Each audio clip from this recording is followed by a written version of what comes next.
Do Thai people really smile all the time? A sleep story about the meaning behind the Thai smile. Chapter 1. The smile I thought I understood. Before I came to Thailand, I believed something that millions of foreigners still believe today. I believed Thai people smiled all the time, not sometimes, not often, all the time. Travel magazines said it. Documentaries repeated it. Tourism advertisements celebrated it. Thailand was called the land of smiles. And somehow, after hearing it for years, I assumed I already understood what that meant. I imagined a country where everyone was naturally cheerful. A place where people smiled because life was easy. Because people were happy. Because problems somehow disappeared beneath tropical sunshine and palm trees. I thought I understood the Thai smile.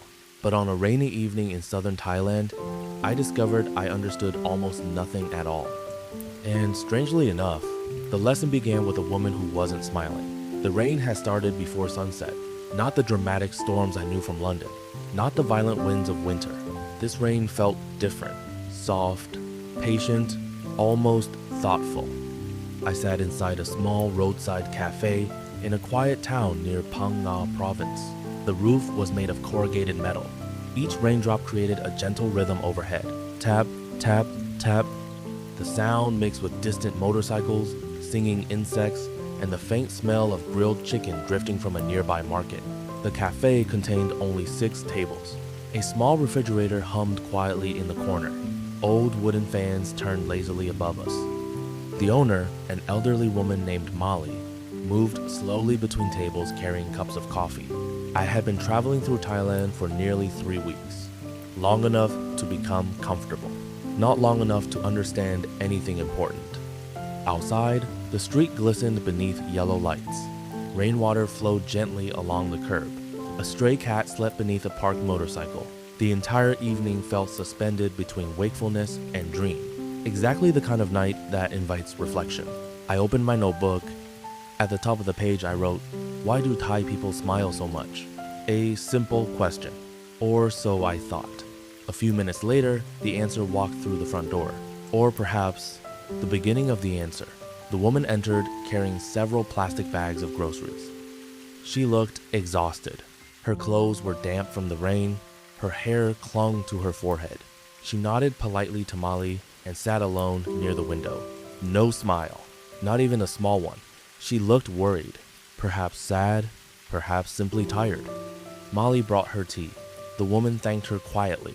Still no smile. I remember feeling confused. It sounds ridiculous now, but after weeks of hearing about the famous Thai smile, I almost expected everyone to look permanently cheerful. Yet here was someone who looked exactly like people back home, tired after work, thinking about responsibilities, carrying invisible burdens. Human. Completely human. I watched the rain sliding down the glass. Then I watched the woman. Then the rain again. And slowly I began wondering whether the stereotype itself might be wrong. Molly noticed me looking. She laughed softly. "You are thinking." "I suppose I am." "About what?" I hesitated. Then I pointed gently toward the woman. I thought Thai people smiled more. Molly nearly spilled the tea she was holding. She laughed so hard she had to sit down. The woman by the window glanced over curiously.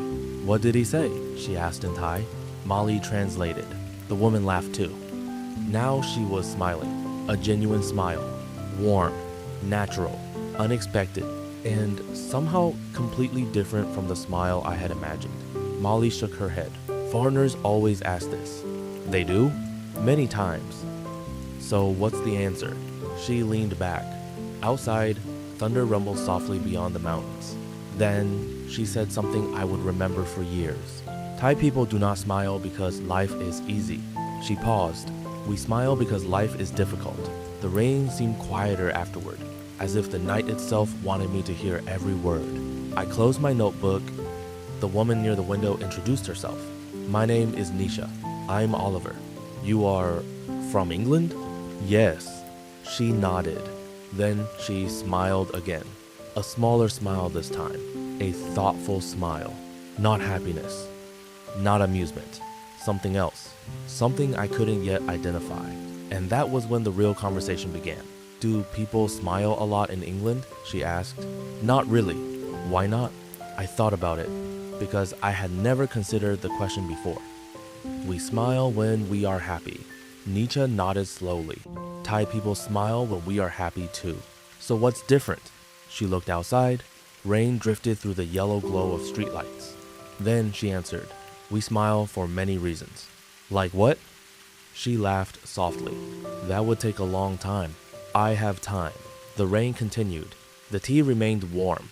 The night stretched peacefully before us. And somewhere between the sound of falling rain and the smell of fresh coffee, I began learning that the Thai smile was not one smile at all. It was many different languages hidden inside a single expression. Cultural insight. Many foreigners believe Thai people smile because they are always happy. In reality, smiles in Thailand often communicate respect, patience, understanding, embarrassment, apology, gratitude, encouragement, or social harmony. A smile can express many emotions beyond happiness. That night, I thought I was learning about smiles. But before the week was over, I would discover a smile used during grief, a smile used during embarrassment, and a smile used when someone was carrying heartbreak so heavy that words could no longer hold it. And only then would I begin to understand why Thailand became known as the land of smiles, not because life is perfect, but because people have learned how to carry life's imperfections with extraordinary grace. Chapter 2. The smile that hides embarrassment. That night, after leaving the cafe, I walked slowly back to my guest house beneath the rain. The streets were nearly empty. Small puddles reflected the yellow glow of streetlights. Somewhere in the distance, a dog barked once and then fell silent. The rain had softened into a gentle mist, the kind that seemed to float through the air rather than fall from the sky. I could still hear Nietzsche's words. We smile for many reasons. At the time, I thought I understood, but in truth, I was only beginning, because understanding a sentence is easy. Understanding a culture hidden inside that sentence is something entirely different. My guest house stood near a small river. The building was simple, wooden balconies, white walls, potted plants lining the entrance. An old mango tree leaned slightly over the roof. When I reached my room, I opened the window. Rainwater dripped from the leaves outside. The smell of wet earth filled the air. I sat on the edge of the bed and opened my notebook. Under the question, why do Thai people smile so much? I added another line. A smile does not always mean happiness. Then I fell asleep listening to the rain. The next morning arrived slowly. Soft sunlight filtered through gray clouds. Birds sang from the mango tree. Somewhere nearby, a motorcycle engine started. I dressed and walked toward the morning market that Nietzsche had recommended the night before.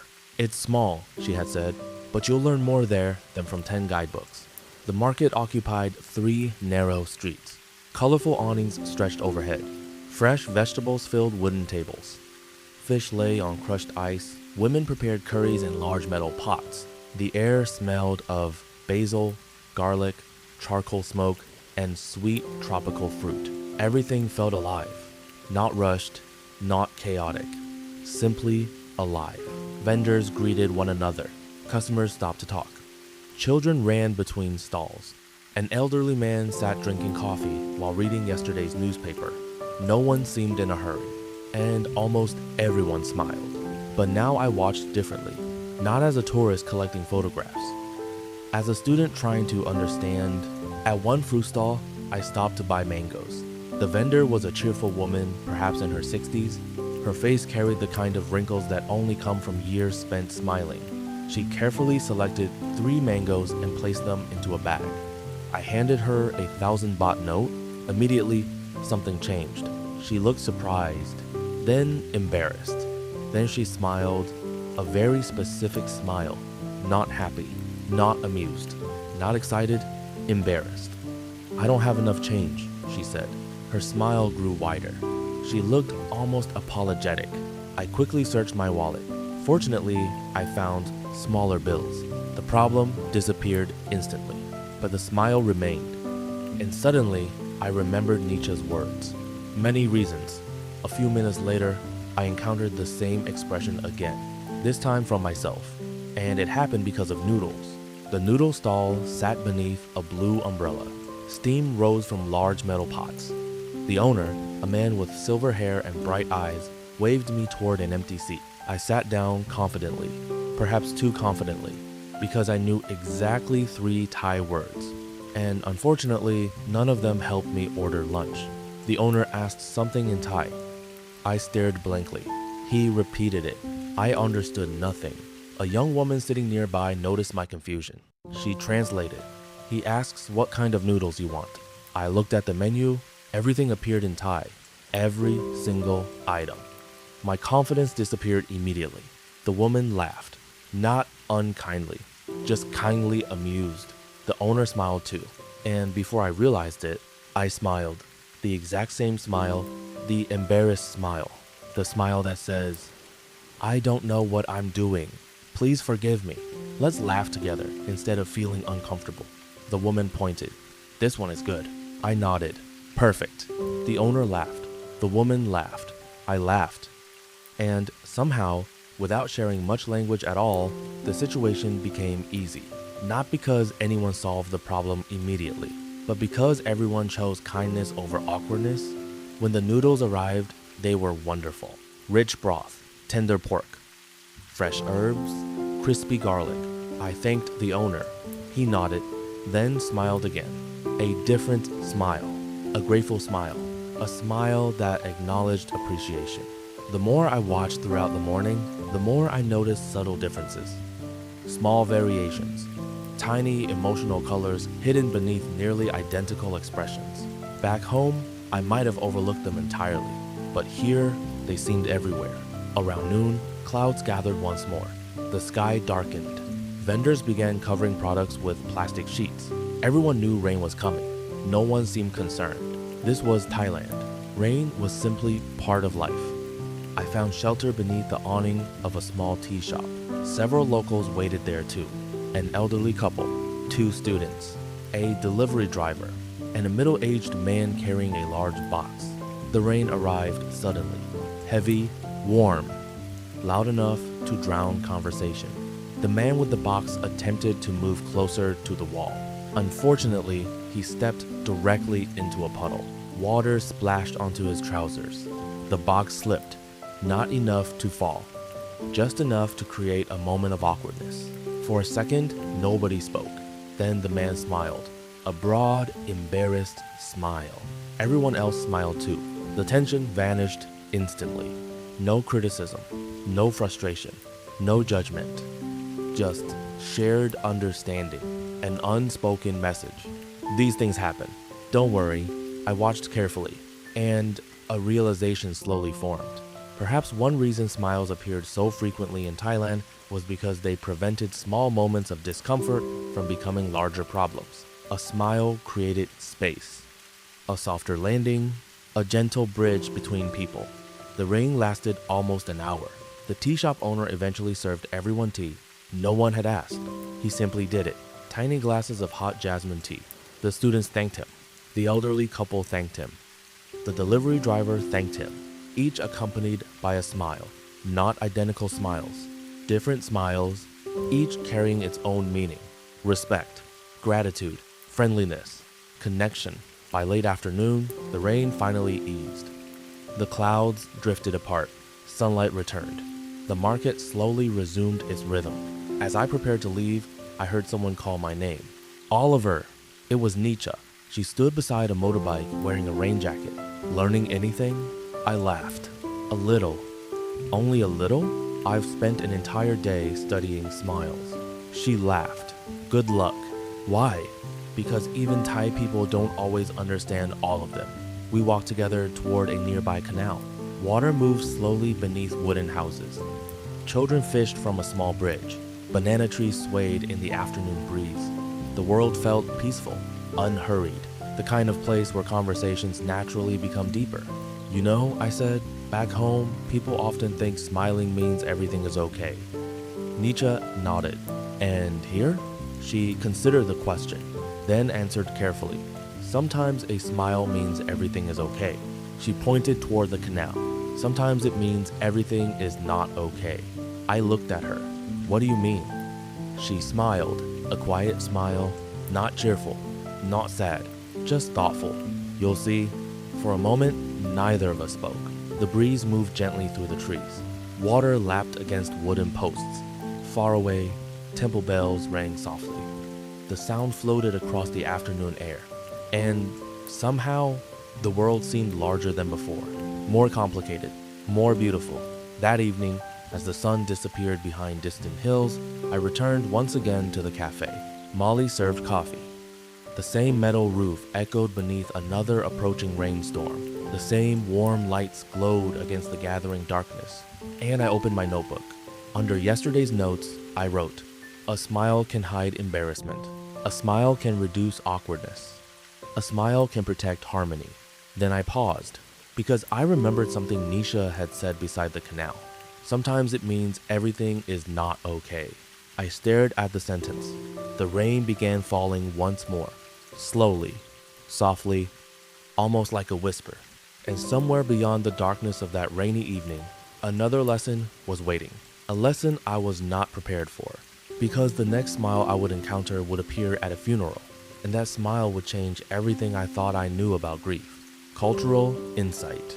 Many Thai smiles are used to reduce social tension. A smile may express embarrassment, apology, politeness, respect, gratitude, understanding, encouragement.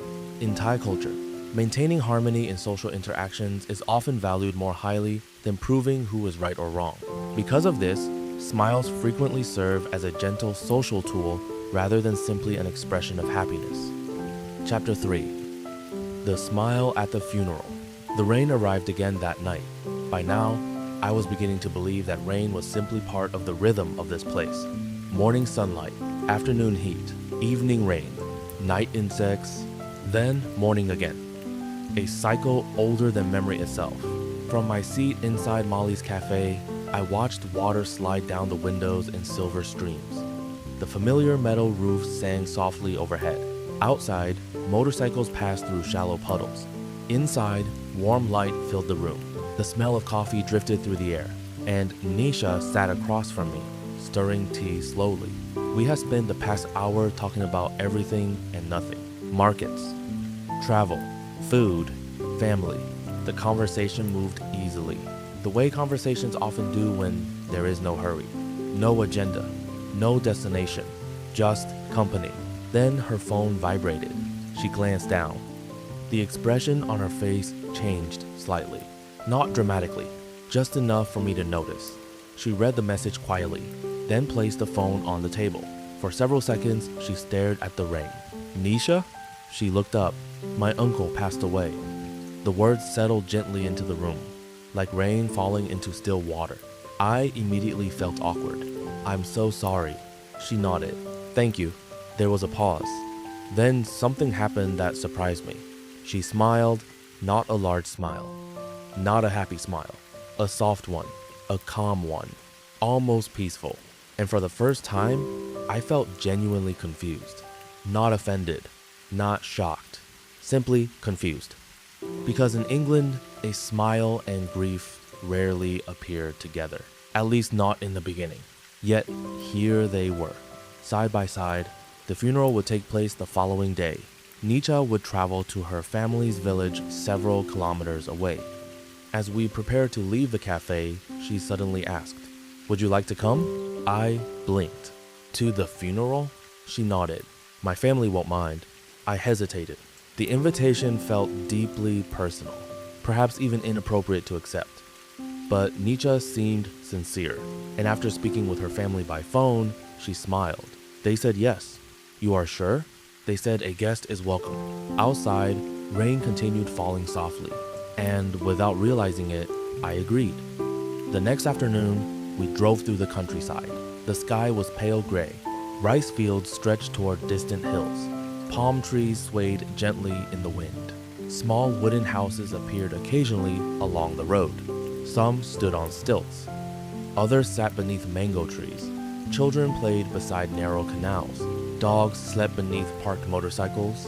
The landscape moved slowly past the windows. Peaceful, quiet, almost dreamlike. After about an hour, we reached the village. It was smaller than I expected, perhaps 40 or 50 houses. A temple stood at the center. Golden rooftops glimmered beneath cloudy skies. Colorful flags moved softly in the breeze. And near one large house, many people had gathered. Cars lined the road. Motorcycles filled every available space. People moved in and out carrying food, chairs, and boxes of supplies. The atmosphere felt busy, but not chaotic. Organized, purposeful, alive. "This is it," Nisha said. I nodded and followed her toward the house. Immediately, people welcomed us. Several relatives greeted Nisha with hugs. Others introduced themselves to me. An elderly woman pressed my hands warmly between hers. A teenage boy offered me a bottle of water. Someone brought food. Someone else offered coffee. I had never experienced anything like it.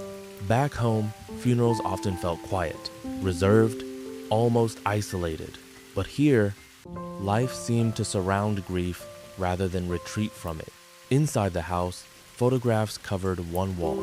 Family pictures, graduations, birthday celebrations, wedding portraits, decades of memories.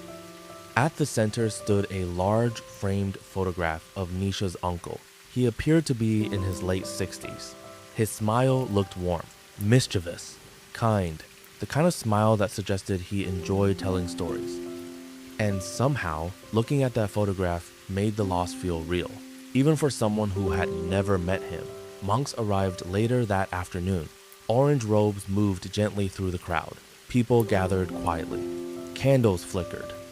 Incense drifted through the air. Prayers began. The sound felt calm, steady, ancient, a rhythm carried across centuries. I could not understand the words, yet somehow the meaning felt clear. Respect, remembrance, compassion. The ceremony lasted some time. No one rushed. No one checked watches. The village seemed to move according to a different understanding of time, one based not on schedules, but presence. Afterward, something unexpected happened. People began talking, not quietly, not solemnly, normally. Children laughed nearby. Neighbors shared food. Old friends exchanged stories. Someone even told a joke. Several people laughed, including Nietzsche's aunt, the widow.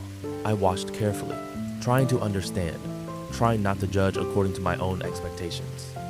Because part of me still carried assumptions about what grief should look like, what funerals should feel like, how sadness should be expressed. As evening approached, long tables appeared beneath tents outside. Food covered every surface. Curries, soup, rice, fruit, tea, coffee, desserts, enough food for an entire village. People invited one another to eat. Nobody sat alone for long. If someone appeared isolated, another chair mysteriously appeared beside them. A conversation soon followed. I sat with several elderly men. One of them had known Nietzsche's uncle since childhood. His name was Sampong. His hands were weathered from decades of work. His face carried deep lines around his eyes, the lines of someone who had spent a lifetime smiling. He was stubborn, Sampong said. The table laughed. Very stubborn. Another man nodded. The most stubborn person in the village. More laughter. Even Nisha laughed. So he really was stubborn? I asked. Oh yes. The entire table agreed immediately. For the next hour, stories flowed freely. Stories about fishing trips, school adventures, failed business ideas, village festivals, embarrassing mistakes, acts of kindness, tiny moments that might have seemed unimportant at the time, but now had become treasured memories. And as story followed story, I noticed something. People smiled constantly.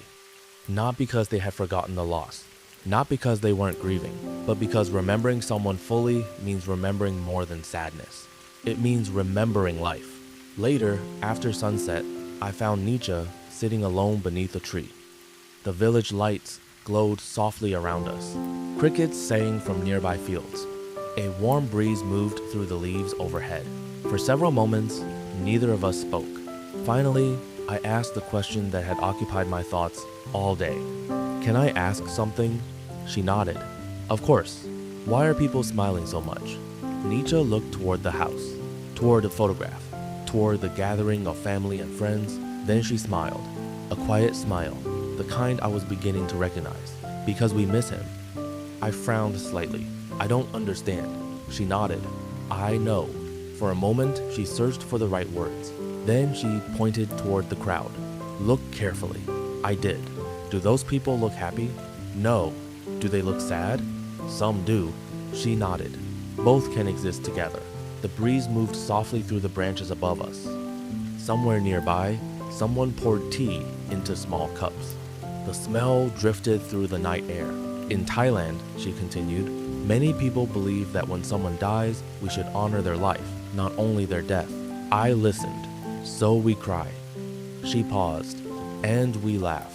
Another pause. And we remember. Her eyes remained on the house. My uncle loved making people laugh. A small smile appeared. He told terrible jokes. I laughed. She laughed too. Really terrible jokes. Then perhaps the village should celebrate. She nodded. Exactly. For several moments, we simply listened to the sounds around us. The conversations, the insects, the distant chanting from the temple, the gentle movement of wind through the trees. Then Nisha said something I would write in my notebook later that night, something I would never forget. A smile does not always mean someone is free from sadness. She looked toward the stars beginning to appear between clouds. Sometimes it means they are carrying sadness with grace. The words settled quietly inside me, and suddenly I understood something important. Not completely, but enough.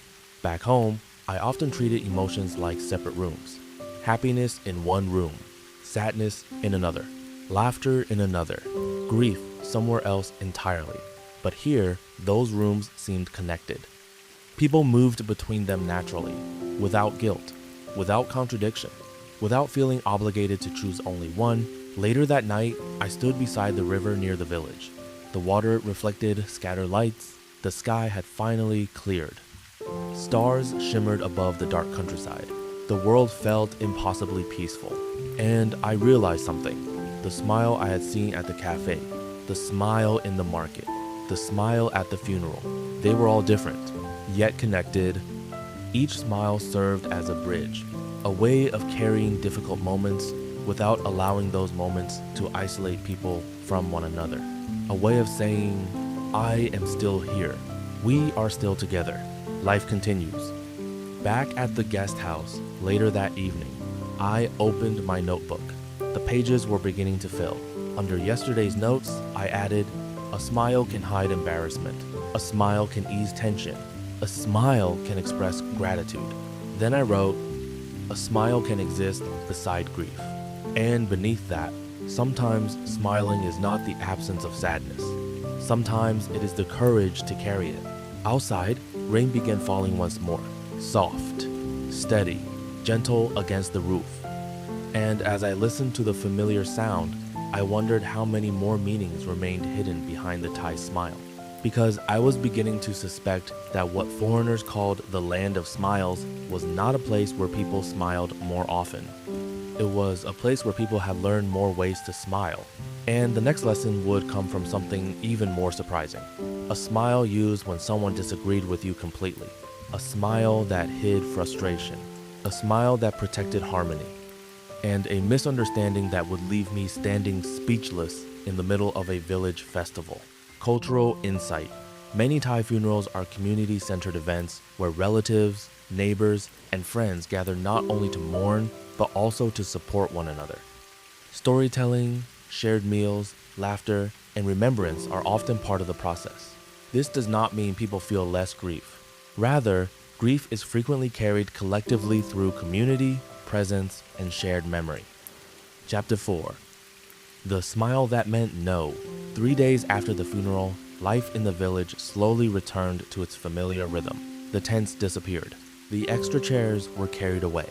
Visitors returned home. The roads became quiet again. Yet, something inside me had changed. I was no longer looking at Thailand the same way.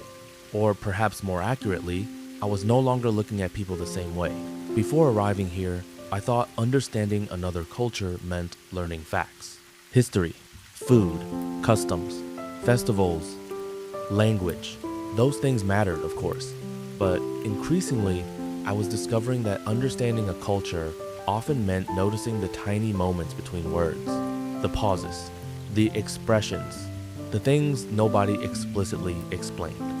And nowhere would that lesson become more important than at the village festival. The festival took place 2 nights later. According to Nietzsche, it happened every year. Part celebration, part community gathering, part temple fundraiser, part excuse for everyone to eat far too much food. It's very Thai, she said. What does that mean? She laughed. You'll see. The afternoon was warm. Clouds drifted lazily across a bright blue sky. Children decorated the temple grounds with colorful ribbons. Vendors assembled food stalls. Families arrived carrying folding chairs. The smell of grilled chicken floated through the air. Music drifted softly from speakers beneath a large tent. Everything felt cheerful, relaxed, uncomplicated, at least at first. As sunset approached, the temple transformed. Strings of lights glowed above walkways. Lanterns illuminated trees. Colorful decorations fluttered in the evening breeze. Monks moved quietly through the grounds. Children chased one another between food stalls. Grandparents sat together sharing stories. The entire village seemed to gather in one place. I followed Nietzsche through the crowd. People greeted her constantly. Neighbors, cousins, former classmates, shop owners, teachers, friends. Every few steps, someone waved. Every few steps, another conversation began. And nearly every conversation included a smile. After a while, we joined a group sitting beneath a large canopy. Plastic tables covered the area. Food occupied nearly every available space. There was grilled fish, sticky rice, fresh fruit, curries, desserts, and more dishes than I could identify. The group included people of various ages: a school teacher, a farmer, a mechanic, a retired nurse, several university students. Everyone welcomed me warmly. The conversation moved easily between Thai and English. Whenever I became lost, someone translated. Eventually, the discussion turned toward travel. One of the students asked, "What do you think of Thailand?" A dangerous question, especially for someone who enjoys talking. And unfortunately, I enjoyed talking. "It's amazing," I said. Everyone smiled, encouragingly, so I continued. "The food is incredible." More smiles. "The people are kind." More smiles. "The countryside is beautiful." Even more smiles. My confidence grew, perhaps too much. Then I said something that would create my first truly confusing cultural moment. "I think Thailand should promote its small villages more." Everyone smiled. Most tourists only visit famous places. Everyone smiled again. But villages like this are much more interesting. More smiles. More nodding. So I think Thailand focuses too much on beaches. Smiles. Nods. Agreement, I assumed. Honestly, if I were in charge of tourism, I would change many things. Even more smiles. At this point, I believed I was delivering a brilliant analysis, an insightful observation, a contribution of genuine value. The group listened politely. They smiled, they nodded. No one interrupted. No one challenged anything. No one disagreed. So naturally, I assumed everyone agreed. I could not have been more wrong. Later that evening, after the conversation ended, Nietzsche and I walked toward the river beside the temple. The moon reflected softly on the water. Lanterns glowed behind us. Music drifted across the night air. The atmosphere felt peaceful. Then Nietzsche laughed. A sudden, unexpected laugh. "What?" She shook her head. "You thought everybody agreed with you. Didn't they?" Now she laughed even harder. "No." I stopped walking. "What do you mean, no?" They disagreed with many things. I stared at her, but they were smiling. Yes, they were nodding. Sometimes. No one said anything. She smiled. Exactly the smile that would become the subject of our conversation. Welcome to another Thai smile. The river moved quietly beside us. Somewhere behind us, laughter rose from the festival grounds. The scent of incense drifted through the air. I tried to process what she was saying. So nobody agreed? Some people agreed, and some didn't? Very much didn't. I blinked. Then why didn't they say so? Nietzsche considered the question. Some cultures believe disagreement should be expressed immediately. I nodded. Thailand sometimes prefers a softer approach. The answer intrigued me because it challenged an assumption I didn't even realize I had. Back home, directness was often considered honest, efficient, respectful. If someone disagreed, they usually said so. Perhaps politely, perhaps not. But they said it. Here, things appeared more complicated. You mean people avoid conflict? Sometimes. Why? She smiled. Because relationships are important. We sat on a wooden bench overlooking the water. The night breeze felt cool against my skin. Nearby, frogs sang from the reeds. The festival lights shimmered on the river's surface. Nisha picked up a small stone, turned it thoughtfully in her hands. If someone disagrees strongly, she said, there are many ways to respond. I listened. You can argue. She tossed the stone gently into the water. Ripples spread outward. Or you can protect the relationship. The ripples slowly disappeared. Sometimes Thai people choose the second option. I watched the water, thinking, even if they think you're wrong, especially if they think you're wrong. I laughed. That makes no sense. She laughed too. Maybe. For several moments we sat quietly. Then she told me a story. When she was a teenager, she had wanted to study art. Her father wanted her to study business. They disagreed completely. But did you argue? I asked. A little. And then? She smiled. Then we smiled. I laughed. That solved nothing. Not immediately. So what happened? We talked again later. And later? Again. And later? Again. I laughed. Eventually, she explained, both sides gradually adjusted, compromised, listened, adapted. The disagreement remained. But the relationship survived. And suddenly, I began to understand something important. The smile itself was not the message. The smile created space for the real conversation to happen later. A pause. A bridge. A way of preventing a temporary disagreement from becoming permanent damage. Back at the festival, I started noticing examples everywhere. A child wanted more candy. His mother smiled. But the answer was clearly no. A vendor politely refused a request. Smiling. Two elderly men debated football, both smiling, neither changing his opinion. The smile appeared again and again, not as agreement, not as surrender, but as social lubrication, a way of keeping interactions smooth even when perspectives differed. Around midnight, the festival began winding down. Families packed their belongings. Children fell asleep in their parents' arms. Food stalls closed one by one. The music softened. As we walked home, I felt strangely grateful for the misunderstanding, because without it, I might never have questioned my own assumptions. I had interpreted every smile according to my own cultural expectations. I assumed smiles meant approval, agreement, support, but people everywhere communicate through far more than simple expressions. And sometimes understanding another culture means realizing that your own interpretations are not universal. Back in my room, I opened the notebook once again. The pages had become a collection of discoveries. I added another entry. A smile can mean I understand. A smile can mean I respect you. A smile can mean I disagree. A smile can mean let's not fight. Then I paused, thinking about the festival, the river, the lanterns, the conversations, and finally I wrote, the Thai smile is not always an answer. Sometimes it is an invitation to keep the relationship more important than the disagreement. Outside, the village had fallen asleep. Crickets filled the darkness. The moon hung quietly above the rice fields. The world felt calm, balanced, gentle, and yet, despite everything I had learned so far, my biggest misunderstanding was still waiting for me, because soon I would meet someone who smiled more than anyone else in the village. A man who seemed permanently cheerful, permanently optimistic, permanently happy. At least that was what I thought.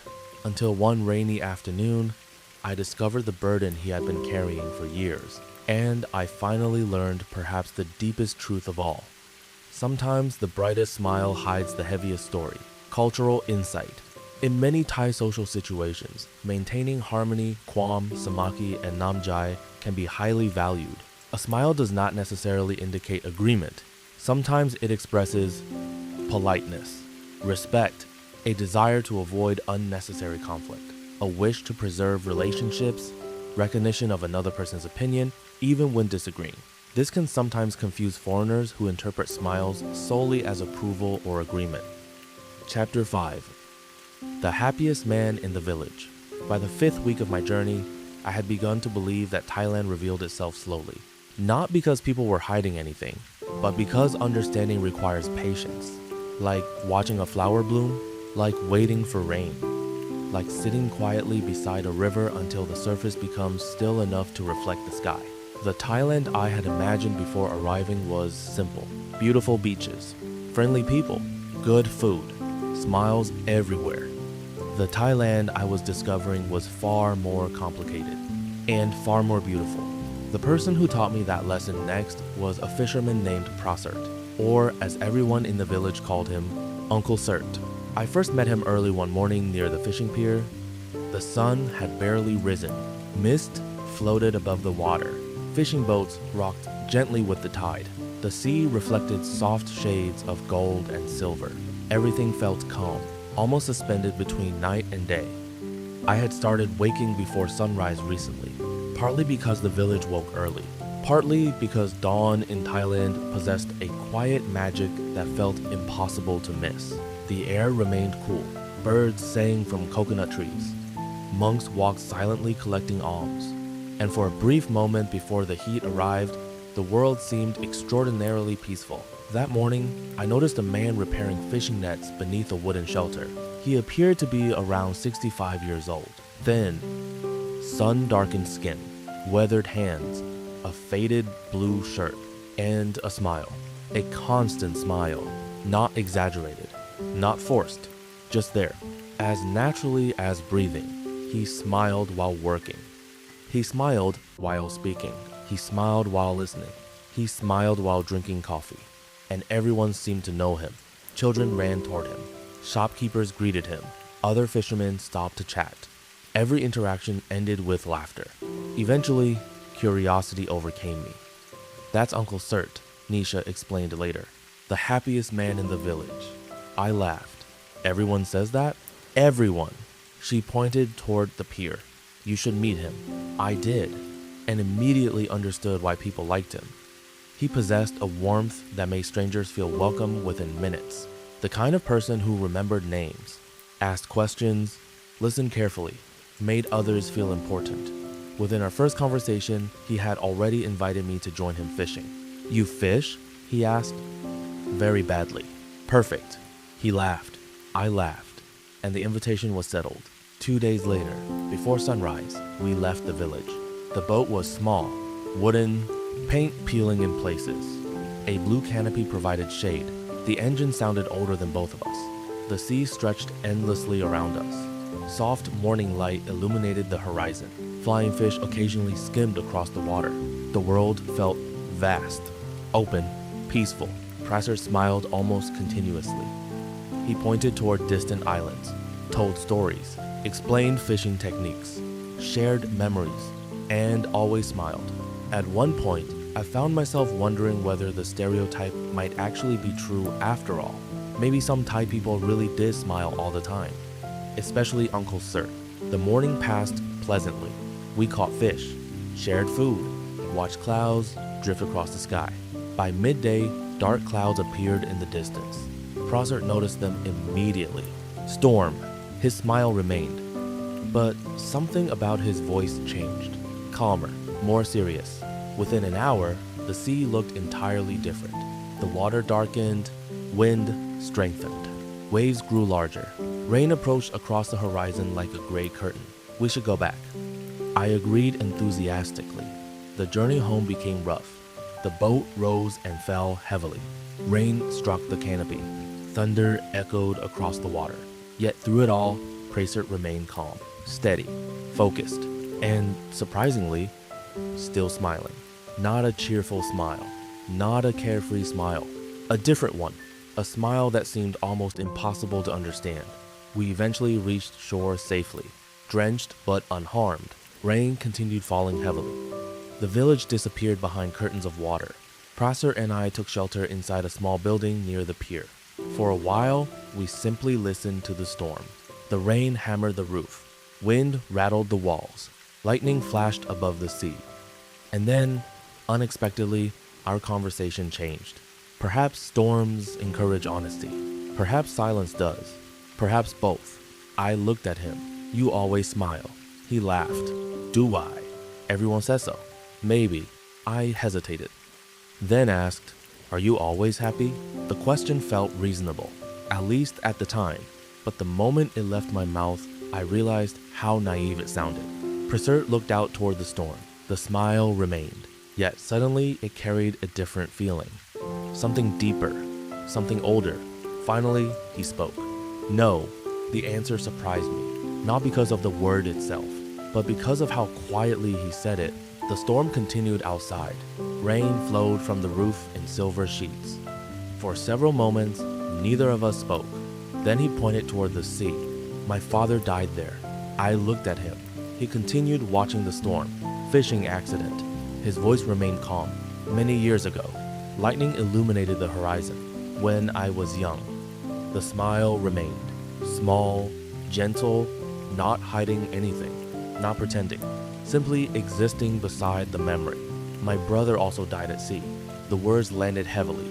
I said nothing. What could I say? The storm suddenly seemed louder. Rain hammered the roof. Thunder rolled across the water. And yet, Presert remained peaceful. After a while, he continued. My wife became sick. He looked down at his hands. The hands that repaired nets, steered boats, worked for decades beneath the sun. For many years. His smile faded slightly, not disappearing, just softening. We spent everything. I listened. Every assumption I had built about him was quietly falling apart, not because he had deceived anyone, but because I had mistaken smiling for the absence of hardship, and now I understood how wrong that assumption was. After several minutes, Presert laughed softly. A genuine laugh. I sound very unlucky. I almost laughed too. Almost. Then he smiled. The familiar smile. And suddenly I saw it differently. Not as evidence that life had been easy, but as evidence that life had been difficult and he had survived. The distinction mattered a great deal. Outside, the storm slowly began weakening. The rain softened. The wind relaxed. Small patches of light appeared between clouds. Prasad watched the changing sky. Then he said something I would never forget. Foreigners sometimes think smiling means nothing hurts. He shook his head gently. That is not true. The sea reflected a brief flash of sunlight. Sometimes smiling means you refuse to let the hurt become your entire story. The words settled quietly inside me, perhaps because they felt true, not only for Thailand, for everyone, everywhere. We sat together in comfortable silence. Eventually, the rain stopped. The sea calmed. The village emerged once again from the fading mist. Children returned to the shoreline. Fishing boats resumed moving across the water. Life continued. Before leaving, Prasad stood and stretched. Then smiled. The same smile everyone knew. The same smile I had seen every morning. But now it looked entirely different. Not lighter, heavier, stronger. A smile earned through experience. A smile carrying grief, responsibility, loss, hope, love, patience, and resilience. As we walked back toward the village, I finally understood why the stereotype felt incomplete. Foreigners often see Thai smiles, but they rarely see the stories behind them. The sacrifices, the disappointments, the worries, the hardships. The smile becomes visible. The journey that created it remains hidden. That evening, I returned to my room and opened the notebook. The pages had become crowded with observations. I turned to a fresh page and wrote, a smile can hide embarrassment. A smile can ease conflict. A smile can carry grief. A smile can preserve harmony. Then I added, a smile is not proof that life has been easy. Sometimes it is proof that life has been survived. Outside, the sea reflected moonlight. The storm had passed. The village slept peacefully. And for the first time since arriving in Thailand, I began questioning something deeper. Perhaps the famous Thai smile was never about happiness. Perhaps it was about resilience, but another lesson still waited ahead, because in the coming days, I would witness a smile that confused me more than any other. A smile given during an apology. A smile offered after a mistake. A smile that seemed completely inappropriate according to everything I knew. And yet, by the end of that experience, I would discover another hidden meaning behind the Thai smile. Sometimes a smile is not avoiding responsibility. Sometimes it is an invitation to forgive. Cultural insight. One reason the Thai smile is often misunderstood is that many visitors associate smiling only with happiness. In reality, smiles can also communicate emotional strength, patience, endurance, reassurance, acceptance, hope during difficult times. For many people, smiling is not a denial of hardship, but a way of facing hardship without allowing it to dominate every interaction. Chapter 6. The smile after the mistake. The rain returned 3 days later. By now, I almost expected it. In the village, people rarely complained about rain. They adjusted, adapted, worked around it. Rain was not an interruption. It was part of life. Like sunrise, like tides, like seasons. That morning, the sky had been bright and clear. By afternoon, dark clouds rolled inland from the sea. The wind shifted, the air cooled, and within minutes, heavy rain began falling across the village. I was sitting inside a small family-owned grocery store near the temple. The owner, a woman named Palin, sold everything imaginable: rice, batteries, soft drinks, cooking oil, soap, fishing supplies, school notebooks, umbrellas, even toys. The store felt less like a business and more like a community living room. People entered constantly. Some purchased things. Others simply stopped by to talk. I had become a regular customer, mostly because Palin made excellent coffee and because she enjoyed teaching me Thai words. Usually while laughing at my pronunciation, the rain hammered against the roof. Several villagers gathered inside waiting for the weather to improve.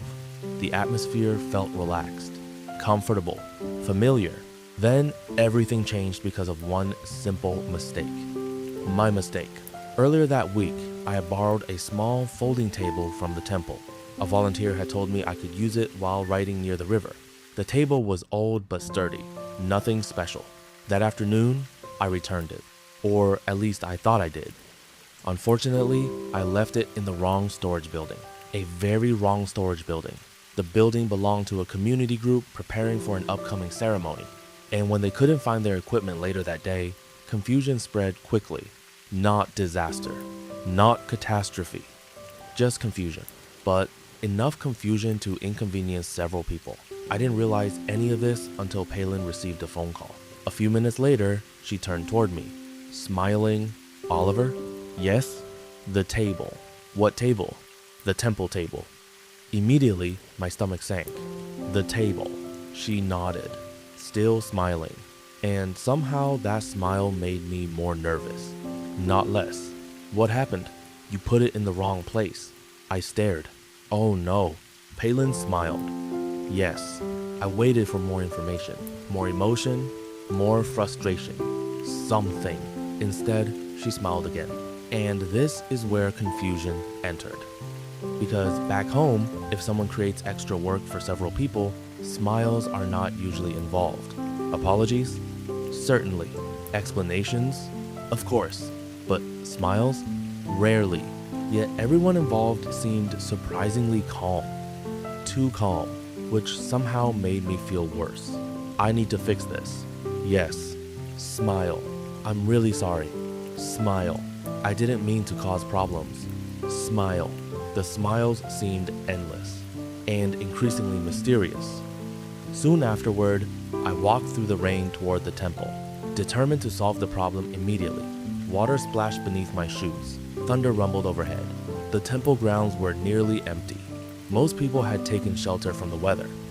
Eventually, I found 3 volunteers moving equipment between buildings, including an elderly man named Chai. I approached quickly. I'm sorry. Chai smiled. The table. Smile. I put it in the wrong place. Smile. You had to spend time looking for it. Smile. Now I was becoming genuinely frustrated, not at them, at myself, and perhaps a little at the smiles, because I couldn't tell what anyone was actually feeling. Were you angry? Chai blinked, then laughed. A little. Finally, an honest answer. A little? Yes. Smile. I rubbed my forehead. Then why are you smiling? The volunteers exchanged amused glances. Then Chai motioned toward a nearby bench beneath a covered walkway. Rain drummed steadily above us. The temple bells swayed gently in the wind. The smell of wet earth filled the air. We sat.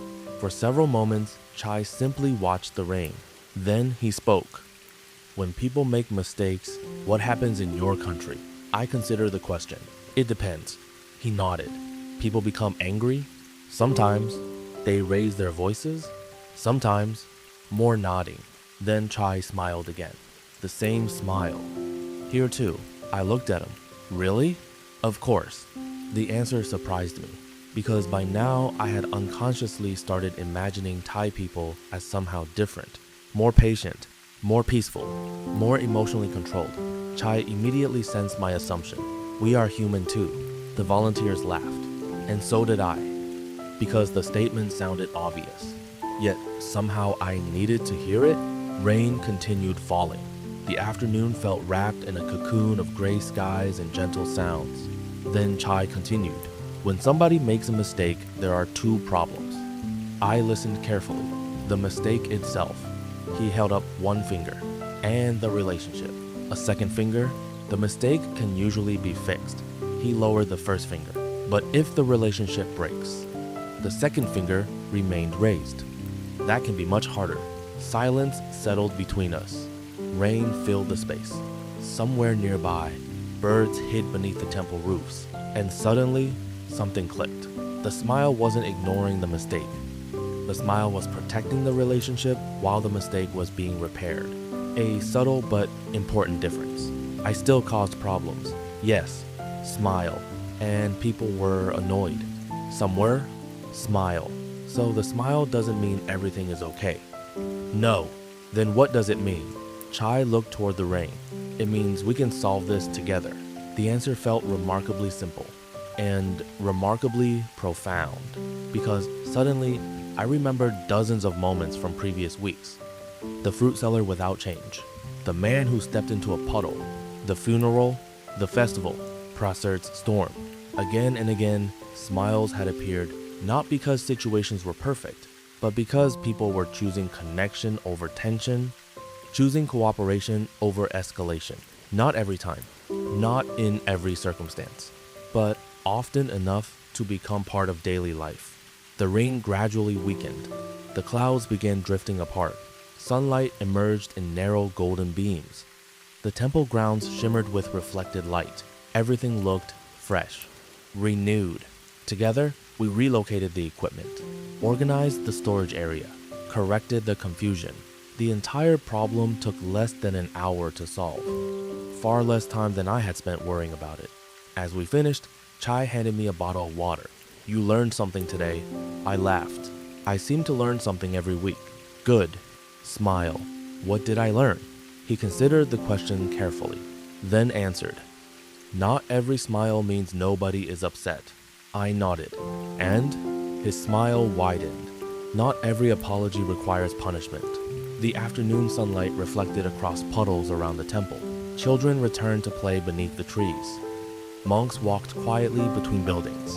Life resumed its ordinary rhythm, and I realized something. Back home, apologies sometimes focused heavily on assigning blame, determining fault, establishing responsibility. Important things, certainly. But here, there often seemed to be an additional focus, repairing the connection between people, not replacing accountability. Adding to it, the distinction mattered. That evening, I returned to my room and opened the notebook. The pages had become thick with observations, each chapter of my journey written in hurried handwriting. I added another entry. A smile can express embarrassment. A smile can accompany grief. A smile can hide disagreement. A smile can reflect resilience. Then I wrote, a smile can help repair a mistake. A smile can say, let's move forward together. Outside, the rain had stopped completely. Moonlight reflected from puddles scattered throughout the village. The air smelled clean, fresh, peaceful, and as I sat by the window, I wondered how many more meanings remained hidden inside something as simple as a smile. What I didn't know was that the next lesson would come from someone very young, a child, a little girl who smiled in a way that none of the adults did, a smile so pure, so uncomplicated, that it would force me to reconsider everything I thought I had learned. Because sometimes the deepest truths are not taught by elders. Sometimes they arrive carrying a school backpack and muddy shoes. Cultural insight. In many Thai social situations, preserving relationships can be considered just as important as solving practical problems. When mistakes occur, a smile may sometimes communicate. Willingness to move forward, preservation of dignity, openness to reconciliation, desire to reduce tension, recognition that everyone makes mistakes. This does not mean accountability disappears. Rather, the emphasis often includes maintaining social harmony while resolving the issue. Thailand still holds countless stories waiting to be discovered. If you would like to continue this journey together, I hope to see you again in the next story from Thailand Through Eyes. And if there is somewhere in Thailand you wish to visit through story, leave your suggestion below. Perhaps our next journey will begin there.